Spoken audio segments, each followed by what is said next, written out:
आज के अनंत का फंडा के एपिसोड में सबसे पहले हम पेटीएम के प्राइस एक्शन को स्टडी करते हैं बिकॉज आज के दिन वापस से वहां पे 10% का फॉल देखने को मिला है।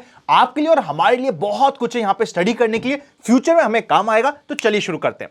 सबसे पहले मैं आपको याद दिलाता हूं आईपीओ का समय। जिस समय पेटीएम का आईपीओ आया था ना, उस समय हमें आईपीओ की जब हम स्टडी कर रहे थे वैल्यूएशन तो महंगी लगी रही थी। उसके साथ ही साथ मैंने आपको एक बात बोली थी, जरूरत पड़े तो पुराने वाले वीडियो को चेकआउट कर लीजिएगा, आपको सेम बात मिल जाएगी। इंडिया के मार्केट में एक ऐसा स्टार्टअप लिस्ट होने जा रहा है जो लॉस बना रहा है बैक टू बैक, और इंडियन इन्वेस्टर्स को अभी तक स्टार्टअप इन्वेस्टिंग का एक्सपीरियंस है ही नहीं कि किस तरीके से स्टार्टअप में इन्वेस्टमेंट होता है। हम लोग क्या चाहते हैं, हर क्वार्टर ऑन क्वार्टर की हमें ग्रोथ रेट मिले। हम चाहते हैं हर क्वार्टर ऑन क्वार्टर कंपनी का return on equity, return on capital employed, debt कम हो जाए, कंपनी इंप्रूव करती जाए, कंपनी बहुत अच्छे फाइनेंशियल्स प्रेजेंट करे। इसी के अगेंस्ट में पेटीएम एक स्टार्टअप है जहां पे वो back to back loss present कर रहा है, और उसका लॉस बढ़ेगा या फिर कम भी होगा तो लॉस कम होगा। तो जो हमारे पैरामीटर्स होते हैं या फिर आम आदमी के जो पैरामीटर्स होते हैं उसमें पेटीएम कभी भी पार्ट बन ही नहीं पाएगा। या फिर जिस तरीके से इन्वेस्टर्स इंडिया में इन्वेस्ट करते हैं या इंडियन मार्केट को देखते इवन फॉरेन इन्वेस्टर्स, उन सभी के क्राइटेरिया में पेटीएम को आना बहुत डिफिकल्ट होगा। उस समय मुझे काफी सारे लोगों ने कमेंट करके नेगेटिव कमेंट्स देते और कहा था अनंत आप समझते नहीं हो, ये स्टार्टअप इन्वेस्टिंग है। और आजकल हम लोग स्टार्टअप में बहुत पॉजिटिव हो रहे हैं, और पेटीएम में वैसे भी तो इन्वेस्टमेंट किया है, बड़े बड़े लोगों ने इन्वेस्टमेंट किया है, तो वो ऑब्वियसली स्टॉक मार्केट में आने के बाद भी इन्वेस्टमेंट करेंगे। और उस समय मैंने यही आर्ग्यू किया था या पॉइंट ऑफ व्यू रखा था कि stock market end of the market दोनों एक सेपरेट चीज होती है, दोनों को डिफरेंटली डील करना होता है। आई होप अब आप उस बात से कनेक्ट कर पा रहे होंगे। अब अभी हम आज के प्राइस एक्शन पे आ जाते हैं। देखिए आज फॉल क्यों हुआ, बहाने आपको बहुत मिल सकते हैं कि भैया आरबीआई ने कोई पॉजिटिव रिस्पांस नहीं दिया, या फिर XYZ ने डाउनग्रेड कर दिया है पेटीएम को स्टॉक को, जिसकी वजह से यहां पे और फॉल की एक्सपेक्टेशंस हो रही है। पर अपन सिंपल प्राइस एक्शन को स्टडी करते हैं। जब ये फॉल होना स्टार्ट हुआ था, ये था इसका फर्स्ट डे, ये था इसका सेकंड डे, और यहां पे हमारा 2.5 दिन का फंडा लगा था जिसको हमने स्टडी भी किया था। इवन हमारा जो वीडियो बना था अनंत का फंडा, उसमें डिस्कस हुआ था कि 2.5 दिन के फंडे पे बाउंस बैक का एरिया यही होता है, वहां से मैं बाउंस बैक आया। बाउंस बैक भी हुआ है, ये सिर्फ dead cat bounce.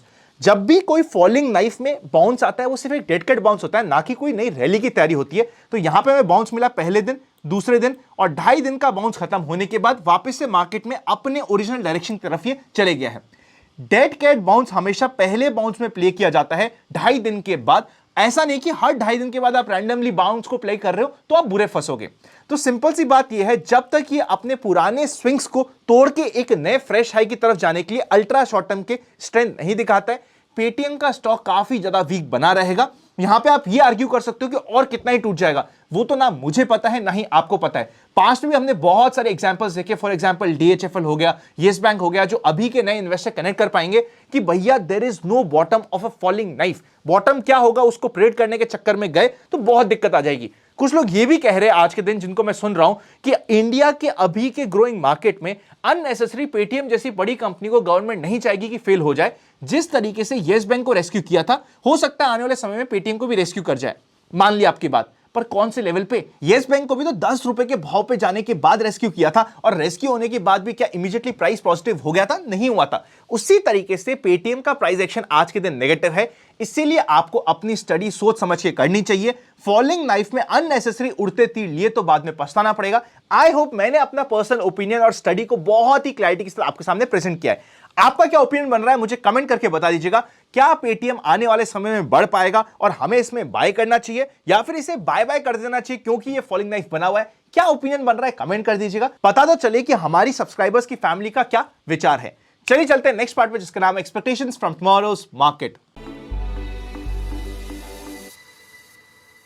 General market trend अभी भी अप ट्रेंड में है, पुट कॉल रेशियो 1 के आसपास है, काफी कंफर्टेबल है। अगर आप एफआईज और डीआईज का डेटा चेकआउट करोगे तो अभी मैंने आपके सामने डेटा प्रेजेंट कर दिया है। यहां पे आप देखिएगा कल के दिन एफआईज ने भी परचेस करी, डीआईज ने भी परचेस करी। मैं शाम को ये सोच रहा हूं भैया फिर मार्केट में सेल किसने किया कि मार्केट टूटा, हमें नहीं पता चला। पर एफआईज की तरफ से, डीआईज की तरफ से, दोनों की तरफ से पॉजिटिव फिगर्स थे जो अच्छे होते हैं। प्राइस एक्शन में आज के दिन मैंने आपसे क्लियरली बात करी थी कि अगर नेगेटिव जा रहा है तो मैं नेगेटिव साइड जाने की कोशिश नहीं करूंगा। आज के दिन दोनों साइड के मोमेंटम मिलने की पूरी एक्सपेक्टेशंस होती है। प्लस मैं यहां पे मेन फोकस रखूंगा आज के दिन पॉजिटिव साइड का, क्योंकि बैंक निफ्टी में पॉजिटिव साइड के बाउंस बैक की बहुत एक्सपेक्टेशंस है। फर्स्ट हाफ और सेकंड हाफ के मूवमेंट अलग हो सकते हैं। फर्स्ट हाफ नीचे, सेकंड हाफ ऊपर, झूले देने वाली एक्सपेक्टेशंस थी और झूला ही मार्केट ने आज के दिन दिया है, और अच्छा झूला दिया।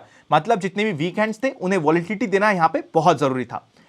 जिस तरीके से आज के दिन माइंडसेट पॉजिटिव था, कल के दिन भी ओपनिंग में बायस थोड़ा सा पॉजिटिव साइड रहेगा, पर इंपॉर्टेंट लेवल्स कटने के बाद देखिए कल के लिए बहुत सिंपल लेवल है और कल भी वापस से बैंक निफ्टी ज्यादा फोकस में रहने वाला है क्योंकि बैंक निफ्टी अपने एक परफेक्ट स्विंग हाई के पास है। 45,790 के ऊपर जाते ही इमीडिएटली हमें 200-250 पॉइंट का मूव मिल जाता है जो कैप्चर करने में मजा होगा और फिर यहां पे क्या ये क्रॉस कर पाता है या फिर रेजिस्टेंस फेस करके नीचे आता है, that will be an important area to watch out. इस बार अगर ये 46,200 को स्ट्रेंथ के साथ क्रॉस करता है, एक दो अच्छी बिग बार कैंडल बनाता है तो इमीडिएट 200-250 पॉइंट का मूव और भी आने की यहां पे एक्सपेक्टेशंस बन जाएगी।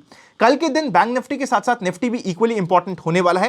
बैंक निफ्टी को अगर हम क्लोज करें अपने डिस्कशन को तो ध्यान रखिएगा इमीडिएट बेसिस पे किसी भी लॉन्ग की पोजीशन के लिए आपका इंपॉर्टेंट लेवल हो जाता है 45,000 का राउंड फिगर। 45,000 के नीचे जाते ही एक बार हमें अल्ट्रा शॉर्ट टर्म की पोजीशंस में रुकना जरूरी होगा और नेगेटिव तो अभी भी जब तक 44,000 का लेवल नहीं करता है माइंडसेट नहीं जाएगा। निफ्टी की बात करें तो निफ्टी में आज के दिन वापस से एक स्विंग के हम बहुत पास है। अगर मार्केट में कभी भी 21,770 का लेवल करता है तो इमीडिएटली हमें 100-125 पॉइंट का मूव मिलने की एक्सपेक्टेशंस होती है। तो निफ्टी में भी बहुत अच्छा सिनेरियो बन रहा है कल के दिन।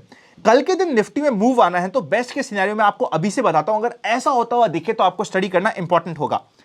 फ्लैट या फिर हल्की सी गैप डाउन ओपनिंग हो जाए इस लेवल के आसपास, मतलब 21,680 के ऊपर कहीं इस लेवल पे ओपनिंग हो जाए, मार्केट थोड़ा 1-2 घंटा यहीं पे बिताए और फिर स्पेशली 1:45 के बाद एक बड़ी बड़ी कैंडल से निकलने की कोशिश करें तो ये बेस्ट के सिनेरियो होता है जिसको अगर होता हुआ दिखे तो हमें नहीं छोड़ना चाहिए। और किसी भी सिनेरियो में 21,640 का लेवल हमारा अल्टीमेट लेवल हो जाता है अल्ट्रा शॉर्ट टर्म की कोई भी हमारी किसी भी तरीके की बुलिश पोजीशन को हम स्टडी करते हैं। तो ओवरऑल माइंडसेट अभी भी कल भी पॉजिटिव रहेगा। अगर मैं स्टॉक स्पेसिफिक बात करूं तो जिस तरीके से पीएसयू स्टॉक्स काम कर रहे हैं वहां पे डेड कैट बाउंस की स्पेस है, पर अगर आप ये समझ रहे हो जो अभी रीसेंट हाई बने थे पीएसयू सेगमेंट के वहां पे वापस से वो हाई कट जाएंगे बहुत ही जल्दी या इमीडिएटली 2-3 दिनों में, वो डिफिकल्ट होगा क्योंकि जिस न्यूज के सिनेरियो के साथ ये हाई बने थे, जैसा कि हमने कल के अनंत का फंडा के एपिसोड में डिस्कस किया था कि बाउंस बैक तो वहां पे आएगा और अभी तक पीएसयू खत्म नहीं हुआ।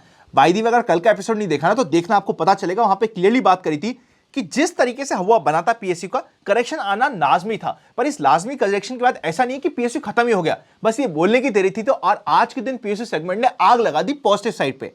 अभी भी डेड कैट बाउंसेस के चांसेस है, पर जो अभी के पैनिक बॉटम बने वर्सेस जो हमारे रीसेंट हाई बने हैं, ये दोनों थोड़े समय के लिए सस्टेन होते हैं और यहां पे थोड़ा ही कंसर्न करता है एज अ सेगमेंट। तो इस सेगमेंट के लिए मीडियम से लॉन्ग टर्म में बेटर होगा। वीडियो अच्छा लगे तो लाइक करे बिना मत जाइएगा। एक इंपॉर्टेंट वीडियो स्क्रीन पे आ रहा है, चेकआउट कर लीजिएगा। Happy learning and I will see you very soon.